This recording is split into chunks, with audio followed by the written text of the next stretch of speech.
thinking back on all my years of e-commerce, conversion, email marketing, Klaviyo, if I would have known what I know now, life would have been so much easier. Klaviyo shows you the fruit, but if you don't build a tree, you'll never scale properly. Oh man, This is kind of yeah. Over the years, learned some things the hard way. Trying to share some of these lessons that I've learned. There is such a thing as a good welcome flow or a bad welcome flow. But what I am saying is that even a bad welcome flow can convert really, really well.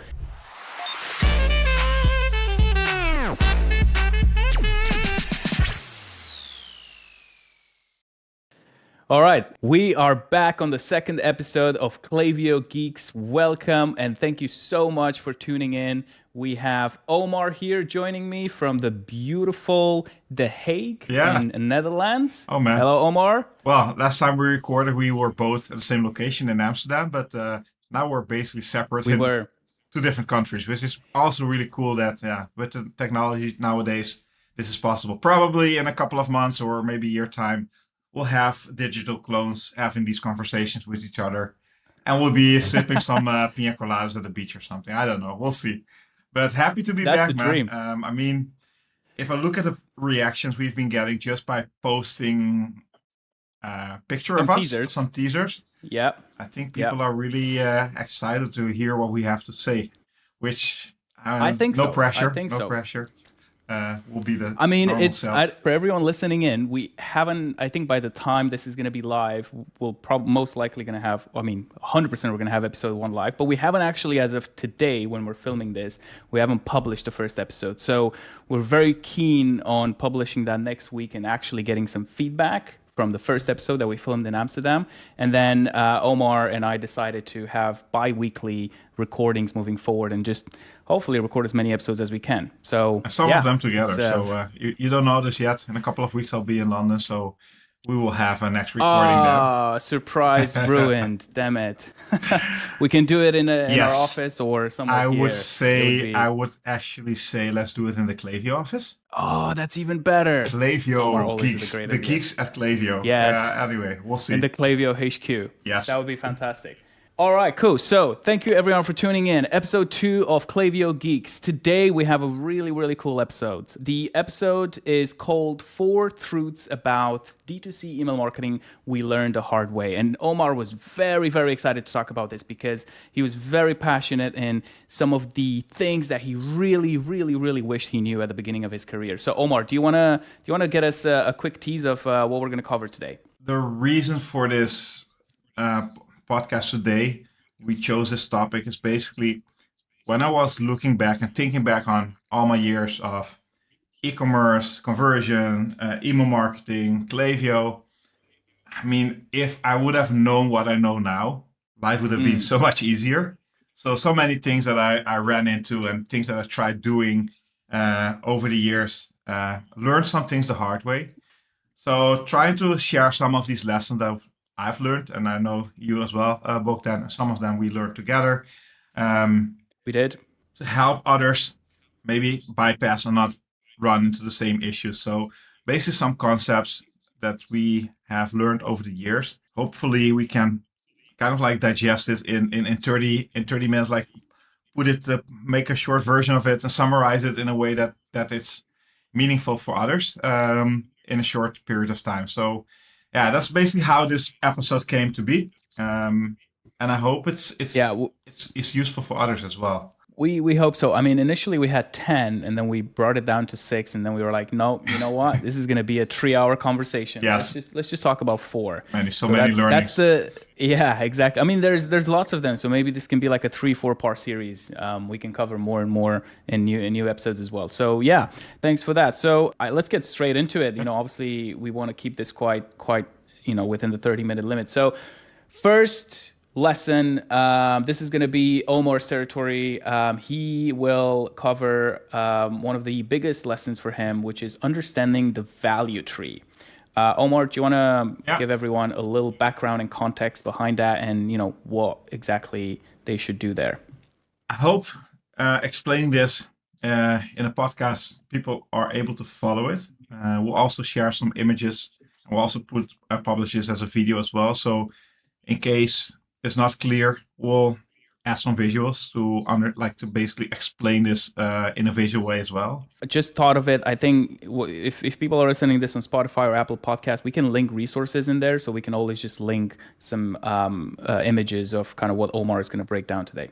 Yeah, so the concept of a value tree or goal tree basically comes down to if you're trying to optimize or improve or change a metric, let's say revenue, for example, you try to split up revenue in sub KPIs that directly kind of like impact revenue.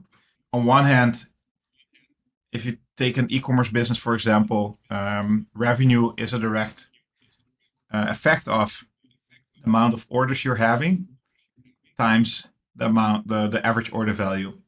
So if you multiply those two, you will know what the total revenue is going to be.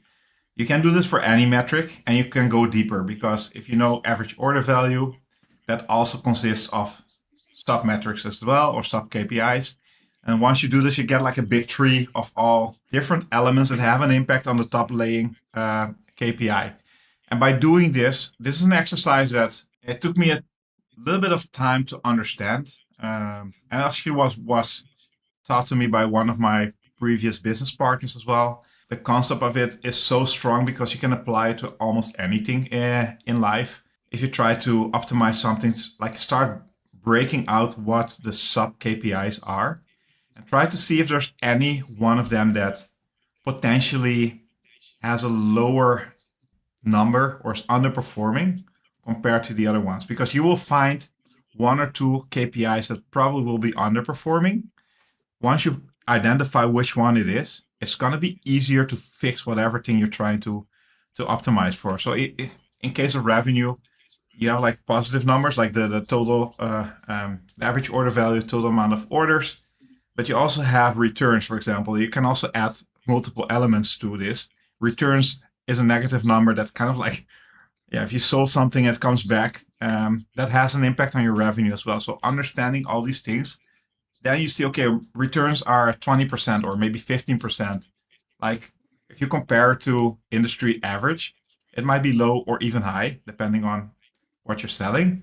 But if it's fashion and it's 60%, I mean, trying to optimize that, removing it, like if you are able to bring it back to 20% or 40%, like if you can minimize it with 20%, going from 60 to 40, that can have a big impact on your most important thing, which is revenue. Actually, it is profit, but I mean, these are the ways that, like, if you can visually map it out and start adding numbers to it, this concept for me, I'm now doing it without thinking, but it helps me to understand.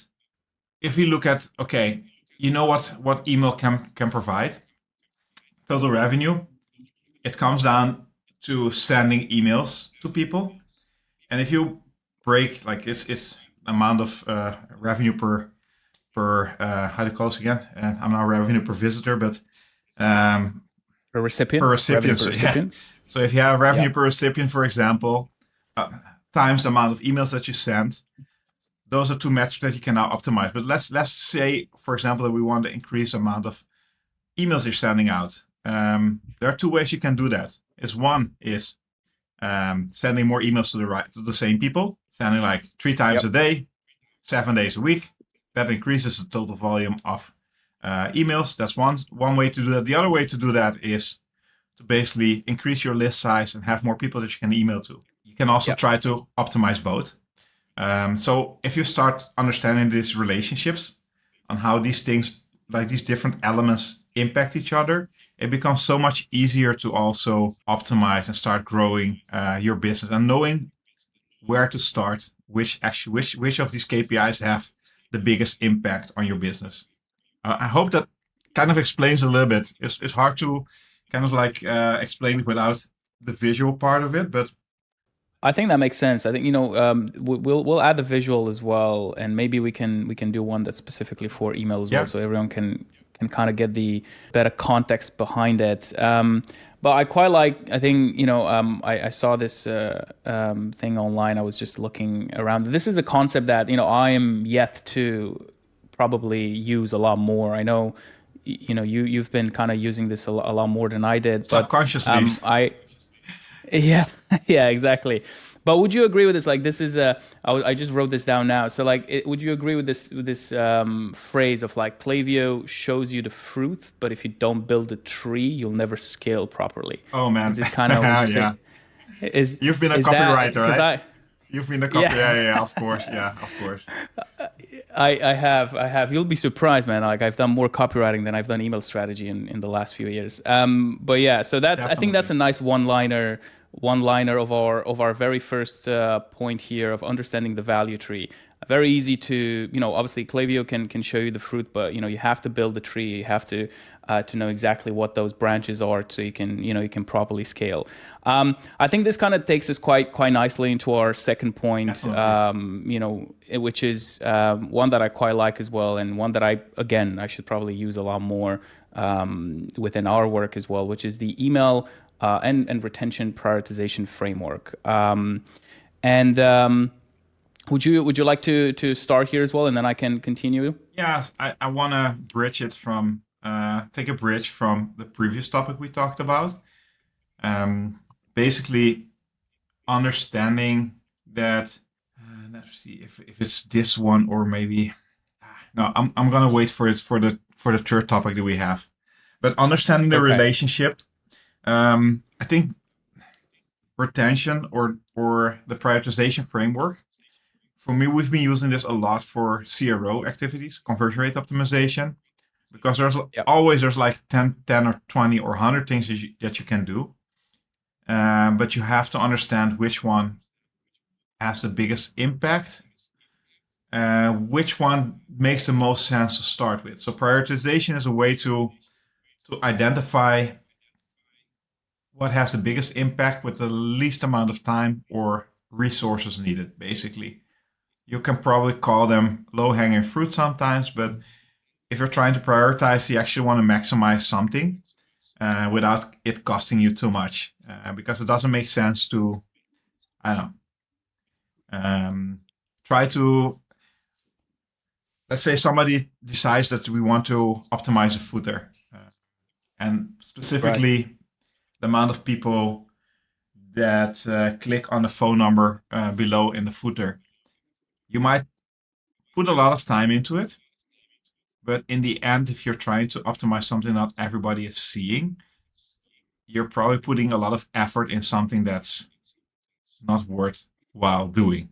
So 100%. 100%. And I, obviously we have having working as agency, we see that a lot with a lot of brands where everyone is, at least freelancers or brand owners, they're trying to do everything. They're always trying to optimize flows or fix segmentation or, launch a new very, very personalized campaigns or test subject lines.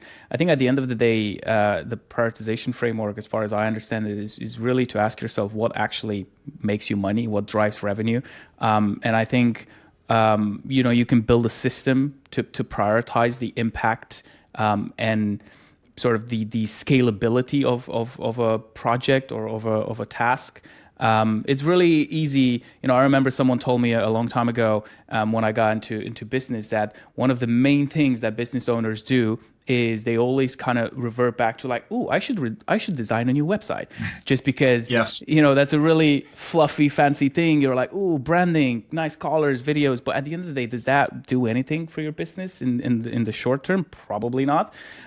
So I think in D2C is the same, where people kind of they focus on, let's do a creative refresh of our templates, or let's do this ultra personalized segmentation logic that maybe that doesn't even have any real data, or let's redesign an entire email template set, or let's test this because XYZ brand is doing it. And I think there are some immediate revenue levers in Klaviyo and email, which is poorly optimized welcome flows, checkout flows, post purchase, which are sort of the I would say the foundation of a good Klaviyo setup and retention strategy. And yeah, so I think at the end of the day, it's very easy to lose yourself and focus on the things that don't actually move the needle Would you Yeah, agree with that? man, there are a thousand things you can be doing. If we go back to the previous topic we talked about, understanding what has impact or what's underperforming allows you to better prioritize as well. So if you know, hey, we have poor deliverability that's causing us to not land Yep. into the mailbox, that's something that is really important to take and do because it's impacting all the other numbers. So priority goes up because if you can fix this with 10% or improves anything with 10%, it has an immediate effect on the end goal, on the end result. So in a way, it's why are you doing what you're doing? Are you able to add any monetary measurement or value? Have a business case, and maybe not everything needs a business case, but even in the smallest way possible, like asking yourself, what I'm doing, is this actually driving the needle? Why am I doing this and compared to not doing something else? So having a prioritization framework really helps. In CRO, we use it a lot. You have different models like ICE model is one. You have the PI framework, which stands for Yep. priority, importance, ease. There's some other models that go more into like a little bit more binary because most of these models are a bit subjective. You basically score things based on what you think is going to work. But even doing that is better than not doing anything, as long as one person is taking a lead on that. Because from one person to the other, they might score things differently. But at least having the idea of thinking about these things is already helping within businesses. One of the things that we also do, like if there are requests to ask for something like a value, like, hey, why are we doing this? What KPI do you think this will actually impact and by how much?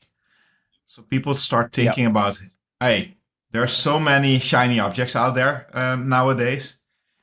You can get really busy doing a lot of things that are just spinning the wheels and you're standing still. So really understanding what business value is and what actually potentially can drive it allows you to better judge what you need to do first versus last.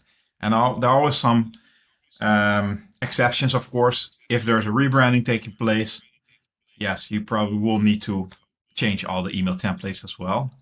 Um, Yeah. but definitely understanding like how do you prioritize things actually helps you to basically work on the things that actually move the business forward. Yeah, I think that's very well said. I think everyone listening, like very simple thing you can do if you're running the marketing for a brand or working in an agency, whatever.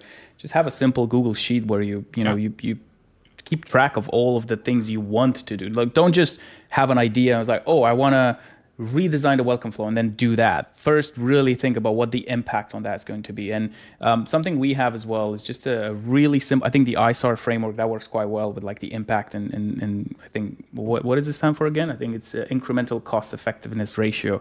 Sounds really fancy, but it can be simpler than that. So just keep a list of all the projects that you want to start. And then one thing that I think everyone should have is have a revenue impact column, and think what is the impact this is going to have on our actual revenue? Like, is this going to bring any immediate results or is it more like long-term results? We actually have a really cool resource that we can share and I can put it somewhere in whatever this podcast is going to be, which is in terms of email marketing, we have this Google sheet with every single flow that you can build. And I think the shiny object thing applies quite a lot in email where you think, oh, we should build this flow. And then you really kind of have to ask yourself, what is that going to, for example, I got a brand the other day telling me we should build an anniversary flow. And I'm like, okay, well, that's going to cost time and money to build. And we're only going to see results a year from now because, the flow by design launches and triggers a year after someone has made a purchase. So if you set it live today on the 18th of April, 2025, the first email to be trigger will be on 18th of April 2026. So what exactly are we achieving with that? Like, yeah, sure, it's a nice thing to have, but it doesn't bring any immediate results. So anyway, to go back to my point, we have all of this huge list of every single email flow you can build in Klaviyo, and it has a really cool sort of column with like dollar signs where it shows you which flow will actually have a higher impact on email attributed revenue, that is. So that's something that we could share, and I think you can apply that with anything that you do. Just have like projects that you want to do in this particular month, and really focus on the ones that are going to have the biggest impact. Definitely. I think you're hitting a couple of things on the head there.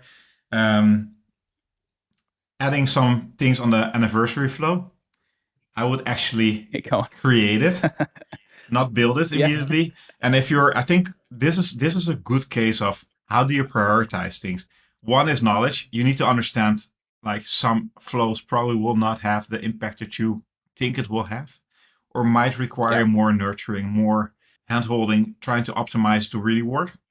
But for example, that anniversary flow, that I would definitely build it, but not in the first, like not in the first lapse of, like a welcome flow would. What I would prioritize that based on knowing this is really close. People are actually subscribing to like the first touch points that you're going to be having. So having that ready is more important than building out an anniversary flow. That's just like one way to prioritize already. My quick tip is make sure that you at least add the anniversary flow so it starts capturing those people. Because if you wait 6 months, True. you have lost six Yeah. months of capturing data. So it will take another 6 months before that flow will trigger. So that might be also knowledge, learning, something to understand. And taking this concept even a bit further, um, sometimes brands are, no, it's a mistake that never mind the brands, mistakes that I've made before. It's like, oh, wait, this brand is selling this brand is selling that. Like, oh, I'm gonna create an email with like all these nice conditional trigger splits, and like I'm gonna move things in like different sections. Nowadays, I'm actually thinking, no, we should think about volume, like build something that works for everyone. Make Yep. sure that's running, that it's already making money, and whenever you have now time, start seeing, okay, which of the products or categories that they're selling are selling the most, and then Huge. prioritizing Yeah. that first. Like, okay, let's build a specific split that really covers this specific product or category. But before that, I was like, no, we need to build everything, and like if you don't apply prioritization to this, but this also comes down to understanding these things. Like you'll cut yourself a couple of times. You'll understand, hey, I've burnt myself in this. I've tried this a couple of times. Maybe this is a better approach, which is like broad and then narrow instead of being narrow and taking too much time and losing that time. Actually, it's like an opportunity gap that you miss. You miss out if you try to do something for specific people instead of going broad first and then going specific. I hope it's clear. I But think we should have that was very clear. I just want to add to that. I think we should have a section, or like the hottest tip of the episode, just feature it somewhere on the screen or whatever. Like have like a little audio effect. I'm gonna add a little audio effect, right? And I'm gonna say that what Omar said just now is probably one of the most important things you should learn from this episode, and in general from everything that you do, whether it's in e-commerce or email marketing. And focusing on the wrong things, like what he said was like building these insane conditional splits for products that don't even get sales, where you have like 9 emails on oh that yeah, path, and it's like it has like 14 deliveries over the last 30 days. That's honestly, I've been there. I remember when I first started, I created a post-purchase flow where I added more emails in the placed order 2 plus than in the placed order equals 1, which is obviously most of the orders. And I remember when I looked over like a couple of months later, there was only 0.9% people that were actually coming back to purchase a second order, because it was a highly first order type of product. So, and I had like 9 or like whatever, like 5+ emails in that path, and they got no delivery. So that's just, for me, obviously that's fine. At the time I was a freelancer, it's my time I waste. But like when you work for a brand, like wasting so much time on that and not having any impact to it, it's honestly. So that was a but great tip, Omar. sometimes it is again shiny object. You read something online, you see this, oh, you can do this, or even you start playing with the tool, and it's like, oh, wait, I can do this, and you get creative. And it's like, oh, look at what I built. But in the end, you look at the results, like, pwah, pwah, pwah, pwah, pwah. let's add that sound effect as well. Oh man, That was awesome. yeah. But those are Cool. learnings. Those are learnings, and I think that, I hope basically this podcast also prevents people to go down the same rabbit hole. but sometimes you'll make the mistakes and be stubborn anyway. So don't say we didn't warn 100%. you. I think it's what you said as well. Like making the mistake, not making the mistakes might make the journey a little bit more Yeah. boring if you just get everything right from the beginning. So, no one just hands you a little handbook. And even if they do, it's not the right handbook. Trust me, I've Oh wait, had that plenty of handbooks. wasn't there. Do we have a handbook, Omar? Oh, but I remember I got this Oh, one. there we go. E-commerce marketing automation for dummies. Let's have that as a little giveaway. I think I have two of these. So, but I want to add one last thing, and that's the Yep. ease. Like if you have Pi framework or ICE, like there's one element that's called ease. The way that we normally kind of like if we try to do something and build something out, it's really important to also understand how much work does something need. And the way we normally filter this or give it a score is basically, does it take hours to do? Does it take days to do? Or does it take weeks to do? And then it's basically using three different things there. If it's something you can do in a couple of hours, the ease is going to have a high score. But if it takes like 3 or 4 weeks or maybe like a couple of months to build because you need to add some functionality in the website or tools need to be installed, that probably increase or lowers the score of the ease, how easy it is to do. And that also should be factored in. There's always a but or maybe, or not necessarily a but it depends basically.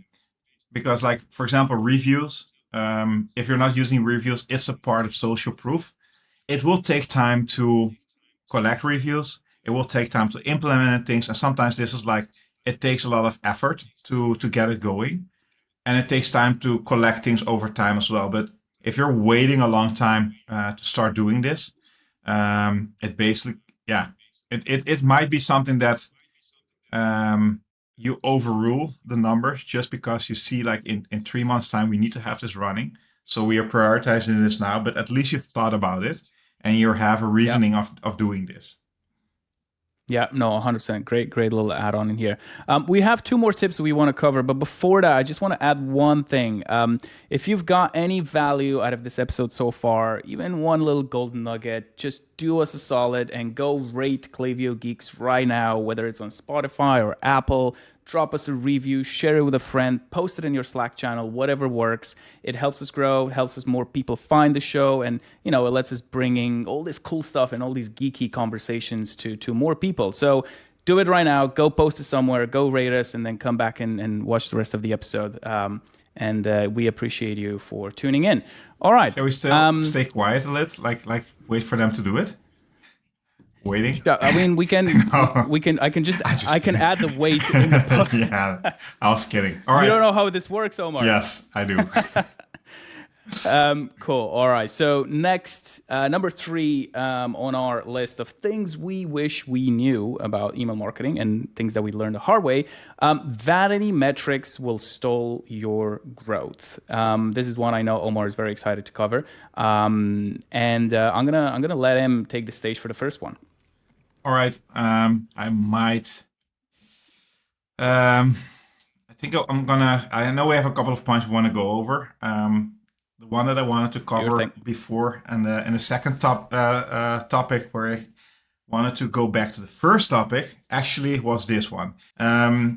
When I started with email marketing, I was like, oh, look at this.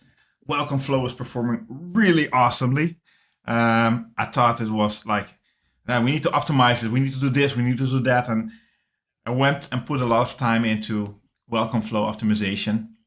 It wasn't until, I think, a couple of years, I think 3 or 4 years ago, that we started optimizing some pop-ups for our clients. And I noticed, hey, wait, what's happening here? We kind of like 5-folded the amount of subscriptions over a 30-day period. Like we went from 250 subscribers signing up to 1250 per month, which Oh wow! I was like, oh, that's cool. Whoa, let me see what's happening. I was like, how can I see the value that is now bringing in? The interesting part was like, I noticed that immediately after that, the welcome flow also started. The first was like producing around 10K per month. It went to 46K. I was was like, whoa, wait a minute, something is happening here. It wasn't like it took a bit of time to understand. Hey, wait, actually, the pop-up had more impact on the welcome flow than optimizing the pop-up flow. Coming back to understanding the value tree or the goal tree, like if you're optimizing the welcome flow, trying to get more out of it, you probably can have a bigger impact by getting more people to subscribe and hitting that welcome flow.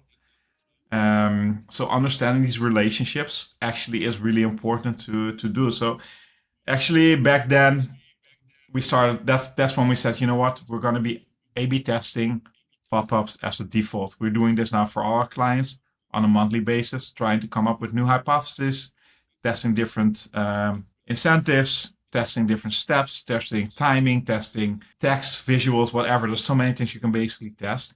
Looking at only welcome flow, for me, it was like, okay, wait, that's now I completely look differently at it. And also, one of the things that, if you've been working with Klaviyo, you know that other channels are also bringing in traffic to Klaviyo. So if you're thinking that email is performing as good as you think it is, the truth is probably Facebook, Meta, or Google Ads are also attributing money to it. If you add all these things up, it's going to be a multiple of what you think it is or should be. So having an understanding on those things, like what is the actual impact of things, is also important to know. In this specific case, because I wanted to know, I actually overlapped the total revenue on top of the subscription rate and also the welcome flow revenue to see Right. if the same bumps were correlating, and we did see those correlations. And fast forward to 2025, where we're in right now, we've done a lot of A/B testing on websites, where we basically do also CRO and A/B testing, website A/B testing. Try to understand what is the impact that pop-ups actually have.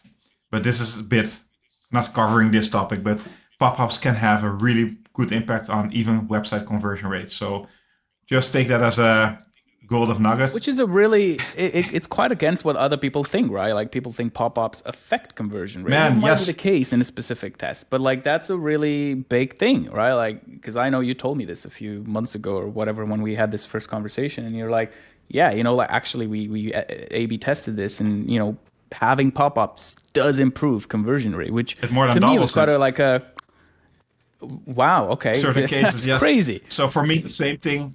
Same thing was happening. We had, for me, it was like, I think pop-ups are so intrusive. They are probably scaring away people and giving them bad behavior, or like bad experience. But I've learned to question my beliefs over time, and so I basically started like, how do we test this? How can we be sure?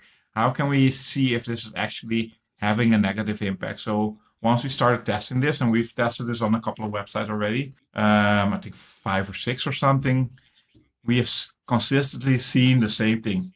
If people are seeing a pop-up, it increases the conversion rate, sometimes with 30, 50, and sometimes up to 100%, which is crazy. It's huge. Yes. That's huge. That's crazy.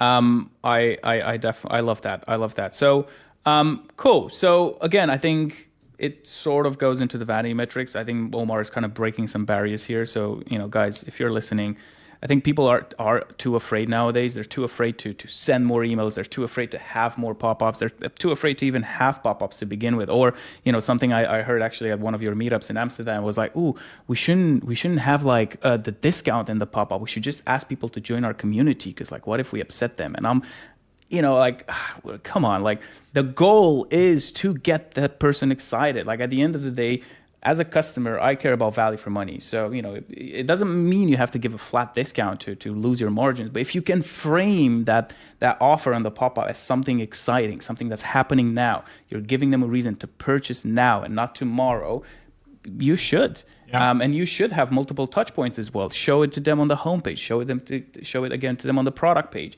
I don't know, if you have a car page as well, have an accident. There's so many different things you can try. I think at the end of the day, if I'm getting this right from you as well, because you said like, oh, the pop-up you had before had like 102.50 or whatever, and then 12.50. It is about driving more impressions, right? So drive more impressions, you get more submissions out of your pop-up as well. The other thing we wanted to just quickly cover, because we have a few things Omar touched upon, welcome flow revenue, which is true. I used to obsess over how much revenue the welcome flow drives. The reality of it is the welcome flow revenue is actually more about acquisition intent than a good email strategy. Now, I'm not saying you shouldn't design a great welcome email. You shouldn't put some thought into that. There's a lot of things you can. There is such a thing as a good welcome flow or a bad welcome flow. But what I am saying is that even a bad welcome flow can convert really, really well, and it matters less when it comes to having a retention strategy. It's not really about retention as much as it is about acquisition. You can inflate those with discounts as well. And I think, again, it's like really easy to look at a Klaviyo account and see that, you see, it's like 45% of revenue comes from email. But when you look at what that 45% is, let's say that's like $100,000, $80,000 is just the welcome flow revenue. So, and then when you break down the rest of the $20,000, probably 15 of that is retargeting flows like checkout and browse, and only $5,000 is post-purchase, which is where you're supposed to actually drive in as a retention marketer. So be more critical of everything when it comes to looking at a Klaviyo account. Don't just be fooled by these vanity metrics that are very easy to kind of fall into the trap. Klaviyo revenue percentage, another one which Omar was saying earlier, a very good point where I said it is a vanity metric, and then he asked, okay, but what if it's 5%? So I love that, because it's true. If it's really low, it does tell you something. It's not quite a vanity metrics. And I said I think it's more of an indicator, a lagging indicator, or a health indicator, where if it's low, it means your setup on Klaviyo is not great, and you probably need more flows. You probably need to send more campaigns. But if it's really high, it also doesn't tell you they have a great email performance. I think the way I read about it earlier is like you should use it to spot trends and not justify performance. Would you have anything to add to that? Well, definitely, it's what you're saying. I think you're able to use this. If you've looked into enough Klaviyo accounts, you see that I think on the upside of things, it might go to 60, 70%. So you know what the bandwidth can be. And sometimes it's an indication that you're not doing too much acquisition either. So there can be different causes of things. Maybe you're sending too many discounts. That's something you need to really look into profitability. But there are good indicators. If you're measuring the same thing over the same period of time, that actually allows you to spot trends and maybe have an understanding, hey, wait, we could be sending more campaigns, or maybe we need to also add more retention type of flows, or do more with pop-ups to see if we can increase, in this case, welcome flow revenue, but also the amount of people that are subscribing to the list, for example. So I wouldn't use Klaviyo revenue or Klaviyo revenue percentage as the way to measure the true performance of email, because that way it's off, because there are also other channels. Having that understanding helps. But it's definitely a way to see, hey, how much room of growth do I still have left, or do I need to actually improve? If it's 5%, maybe you need to really, there's a lot of things that you can still do. And then the prioritization framework then comes in. Okay, what are the things that we can do? How much time does it cost? So I think without knowing, we kind of like followed a great path on the topics that we wanted to. Right? Yeah. Everything links. We have a narrative here. Guys, like everything we do is well thought out. We did not spend the 10 minutes before recording this, putting this together. Not at all. Very quickly, because I know we're going on the 39-minute mark. I think the other thing with Klaviyo attribution is also follow the context as well. Like, we worked with this yoga clothing brand where I was very shocked to see that not 60, not 70, but 81% of their revenue was coming from Klaviyo. And I thought at first something, fishy is going on. They have like a 30-day attribution window or something, but they didn't. What happened is that this brand had such insane loyal customers, and they kept doing new drops, that every time they would do a new drop, people would just rush in to buy the new drop. And they would, like, most of the revenue was coming from campaigns. Now, what you should also do in that, if you have this type of insanely loyal brand, is you should most likely drop that attribution window to, I don't know, I would just look at clicks one day. It makes it a little bit more laser focused. If you have this type of brand where a lot of your marketing is coming from email, you can make it a little bit more because if you have a 5-day attribution, it's really easy to then someone clicks on an email that maybe they see or drop on social media.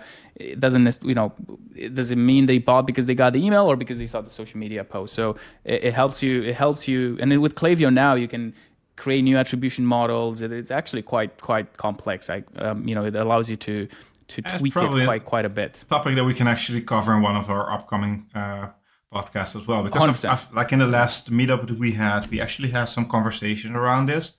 Like, what are the good settings for this? I hear people are saying this, people are saying that. I think context is really important. We have a brand we're working with. They're basically sending emails once a day and then resends every day, which defied my own beliefs a little bit. But for those specific, if you're sending a lot, you need to look into those attribution windows as well, because this can have an impact on how it's getting attributed. It might be that email on Monday was the one that's causing it, but then I don't know. Those are the things that, the context is highly dependent on how do you actually set up your attribution windows. But the cool thing is that I think Klaviyo has been listening in. They have added these kind of like features to allow you to better tweak things around as well. So there are possibilities to change that. But going back to your topic, percentage of email attribution, that's something that it's a good measurement to really kind of like spot trends, but it's not a single source of truth. That was very well said. Do we want to cover one more vanity metric, or do we want to move to our fourth lesson of the episode? I will say let's do the fourth. Let's do the fourth. This is a controversial one. It truly is. And I think the reason it's controversial is because there's what we're about to say, and I don't know what Omar is going to say, but it can you can look at it as we're right, but you can also look at it as like we're wrong, because there's no right or wrong way. There's only, again, going back, there's only context and what works for you and what makes the most sense. Because anyway, let me just say it first. So only sending email campaigns to engaged 30, 60, 90-day segments. This is for us. For me personally, has been a huge lesson in managing email marketing for brands, because when I started in this industry, I was of the belief that you should only send emails to engage 30, and then the segment engage 30 is useful when you want to boost up engagement a little bit, when you want to build up your deliverability, because by design it's meant to send only to people that have opened, clicked, or maybe have been active on site, placed an order, started checkout within the last 30 days. But when you do that for a consistent amount of time, for too regular amount of time, I would say, you start getting a lot of people falling out of that segment, right? Because you're only focusing on that 30-day window. And to me, the reason this is slightly flawed is because in time, the more you work on a brand and you do that, you're going to end up ignoring up to 60, 70, 80% of your list. People who, as I like to say, may not be ready to buy today, but could be ready to buy again soon, which kind of goes very nicely into the 95-5 rule, which is, only 5% of your audience are in the market to buy at any given time. 95% need to be nurtured. So then when they're ready to buy, they're going to buy from you and not from your competitor. Or even more so, I like to say, in today's world, we're not just competing with your competitors. You're not just you're competing with the disposable income of a customer. So when they have that disposable income, and then that matches up with them needing to replenish their razor blades or buy supplements or buy whatever, are they going to buy from you or are they going to buy from someone else? And I think what you have to think here is that if you keep sending to a wider part of your list, and let's say that, Omar, who's part of your list, he watches from the shadows. He always gets your emails, gets those Gmail notifications, doesn't open them, just swipes them right. But the brand touch point is there. He knows that you've been sending an email, and then you've kind of established that relationship with him. And you keep doing that for months and months and months. And Omar finally Month 5, he's ready to buy that creatine because he's been noticing he's been losing muscle and he wants to buy creatine. Who's he going to go to? He's going to go to the brand he's been kept getting emails from, but hasn't really engaged because he didn't need to. And then he goes to one of his inbox emails, sees that there's an offer, clicks on the email, makes a purchase. This is a very, very rough example, which can be attacked from many different angles, but this is my my view on it. And yeah, I think it's very much. I'm going to let Omar speak now. So Well, that's my view. What do you say? I will say look up Bogdan on LinkedIn and go attack him there. Uh, no, Please but don't. it's an interesting take. The one thing that I said, why did they create these groups like 30, 69? Where does this come from?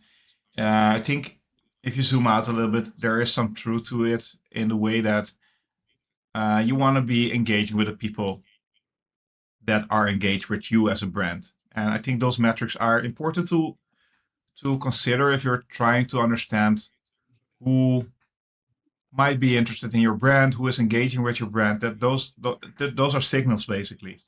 Um, but if you zoom out a little bit more, if you're Yeah. not sending to people, they will have 0% of chance to engage with you. If you're targeting people with marketing, most of the times you show the ad somewhere, it creates a view. Somebody will see it, they won't engage, but they kind of have seen it. Same goes for email. And this is a concept that for me, I think it was about 5 years ago. Delaquist was at the conversion rate conference in the Netherlands. He was the only email marketeer talking and basically saying you should send more emails, not less. I thought it was controversial, but started testing out and looking at these things. And we've been having these discussions the last years as well, Bogdan, and seeing there's really a lot of truth to it. Because even if somebody deletes your email, there's no way they're going to delete it without at least reading something. Oh, this from this Yeah. one. I Yeah. want to. So if you think about it in the concept of attention or a view, they will have had a view. Maybe it's not the right time. Maybe they have not interacted with you. If you have sent nothing, they probably will have a lot of competitors in there that are sending emails to them that they're probably also deleting, but there's no kind of like no view on this. And you were saying that you're actually competing against the disposable income of people, or not so much the competitors. I think you're also competing around attention.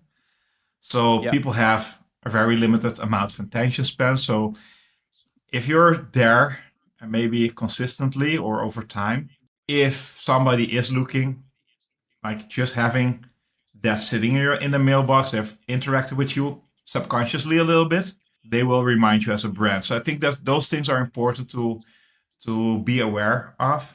For me, I think last year I started thinking about this a little bit more. It was actually Delaquist who spoke. And if you don't know Delaquist, he is one of the big godfathers in email marketing. Really consider, I advise you to look him up on LinkedIn, see what he's posting. He is a really smart guy. But he was at another conference and he was talking about this concept. So I went back and started creating segments in Klaviyo.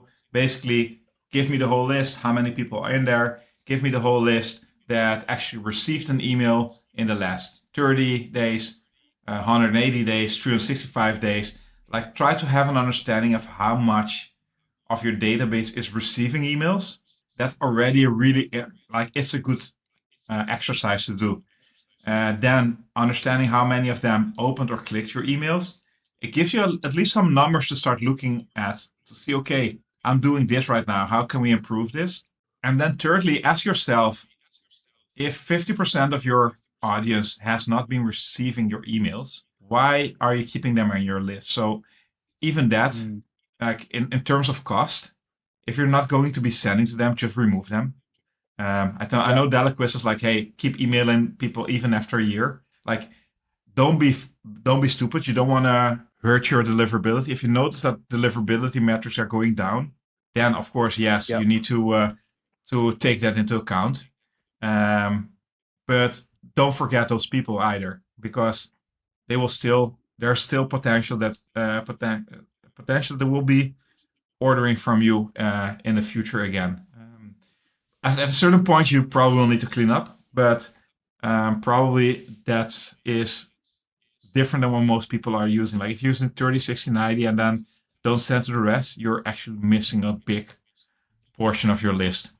True, very true. I think, that's becomes especially more important with the new Klaviyo pricing nowadays, where, they charge based on how many profiles you have. So, as you said, if you're not emailing 50% of your profiles, why keep them in there? And I think the question here kind of becomes more, what are you going to do with the rest of those 50% profiles? Do you have a strategy in place to hopefully reactivate some of them, or at least test to see what engagement you have? Now, this raises more problems in the sense, how do you do that without emailing a bunch of unengaged profiles without messing up your deliverability? So that Many is a good ideas. point to, Many yeah, ideas. and a point to cover in a future. Let's take a note of that, Omar. So Yes. cover in a Just future episode. just adding two things like channels is one, and also using RFM groups to really Yeah, understand who are potentially valuable in that list. You should start like again 100%. going back with prioritization, going back to the things that we talked about in the beginning, understanding the value tree, like where is value and what's underperforming. What if you do something, if you put time in anything, what can you expect from it?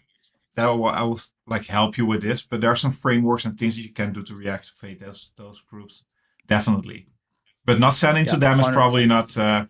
There's no way that they're they're gonna come back if they're not seeing you or not hearing anything from you. Yeah, and then also it raises the risk of, the more you wait, the less likely it is that you can actually re-engage them. Because if they've been on that list for even a year, 2 years, like, it becomes more difficult, because you as a brand would have completely fallen out of their heads. So it becomes more difficult, which is why, as a email marketeer, you should be on top of it. Every Yeah, single week that you manage that account, you should kind of look at these different cohorts of your data. it depends one on. one last thing I Right. one last thing I wanted to say on this, base, because I have a good story here, is basically, as an email marketer, whether you join working for a brand or you're freelancing, whatever, don't make decisions without context. Don't assume just because you're the expert in email that you know better. Talk with the brand owner. We have this brand where they sell paint by number kits, and one of the things that I was very shocked to find out, and when I looked at the data, I did confirm it, is that people buy in two buying cycles, and they buy twice a year. Once at the beginning of the year and once at the end of the year. So they most of the time buy during Valentine's Day, to kind of like paint with their partner, and they buy again during Christmas, right? During the holidays. And then we had like a bunch of people unengaged. They haven't engaged with us in like over 9 months. My recommendation was to, suppress some of them. And then the brand owner came to me, was like, whoa, no need to suppress them. Like, these are customers, they're going to come back. And then when we looked at the data, you could see how year on year they would come back to purchase. So anyway, the lesson here is that look at the data, talk with the brand owner. I think Omar loves this, but like, talk with the customers as well, right? Yes, I just It's released a very blog post important. on this. The whole concept customer value optimization, and especially for your brand, Bogdan, this whole Yeah. concept probably will blow away and kind of like focus more on That's the loyal one on customers.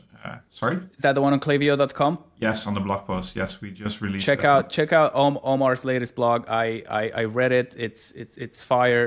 It's amazing. Definitely go check it out. We're gonna link it in the bio of the podcast as well. Cool. Any final Yeah, thoughts? I just wanted Go. to finalize the 30, 60, 90.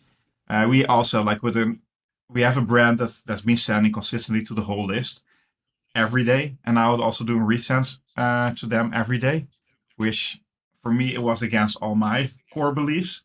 I noticed that it's actually working pretty well. In the beginning, they had a really high amount of unsubscribes, so we kind of like helped them with segmentation. So sometimes it does matter if you're gonna be sending a lot, like these 30, 60, 90 days. These are engagement metrics. It depends. Like context is really important. Yeah. So sometimes you need to kind of like think how can we, if you're sending every day, um, how do you prevent people from churning? Is this a bad thing? Mm. Is it too much? Is it too low? Like you'll probably have to start adding specific profile pages where people can say how much email they want to have, like what type of emails they want to have. But the 30, 60, 90 days, there are some really nice frameworks. Klaviyo also has some of these things. I will be sharing this as well. where basically if you're sending less and not daily, that you know, okay, every so many period, or like you don't have to send to everyone every time.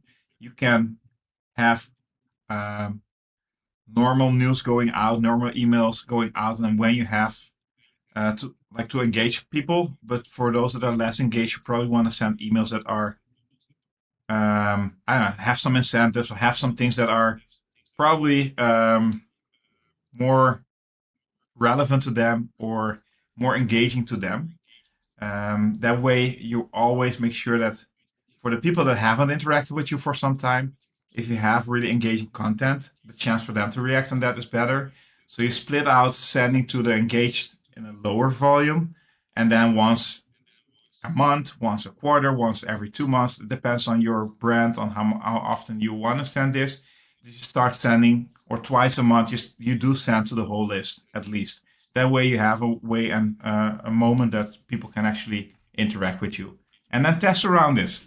I mean, in the end, the customers will, and the people on the list will show you what's working for your brand based on the numbers. If you're seeing unsubscribe going through the roof, that's a clear indication that you might need to throttle back a little bit or add some things to keep people on the list.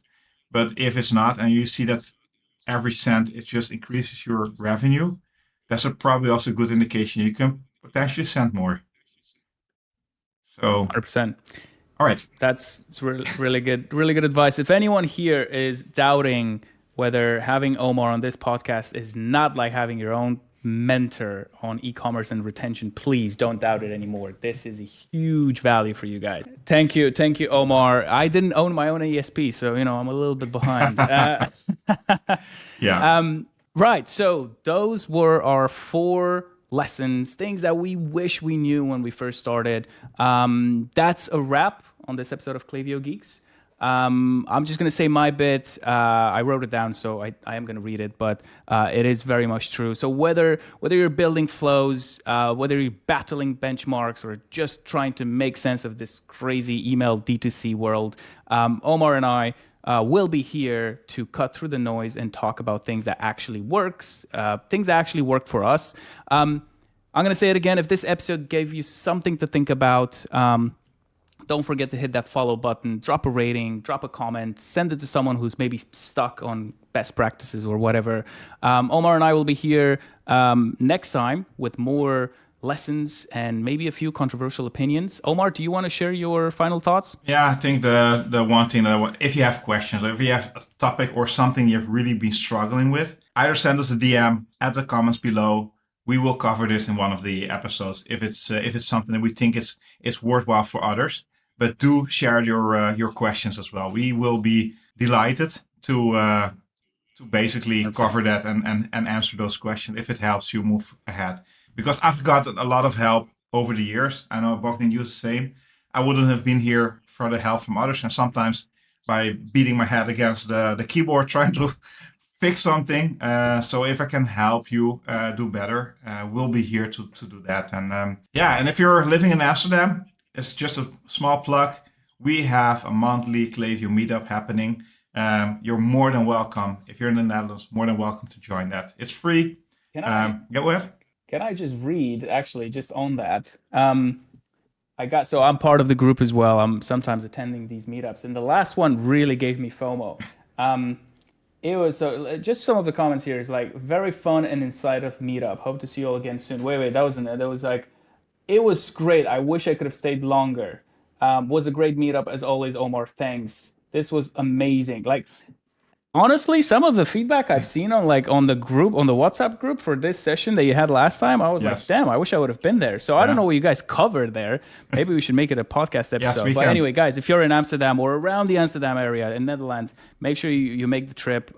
It's really worth it. And Omar is a fantastic entertainer. So definitely go and say hello. Cool. Thanks. All right. So see you in the next episode. Bogdan, speak to you soon as well. Awesome that we're doing this. See you in the next episode. All right. Bye-bye. Thanks, guys. Bye.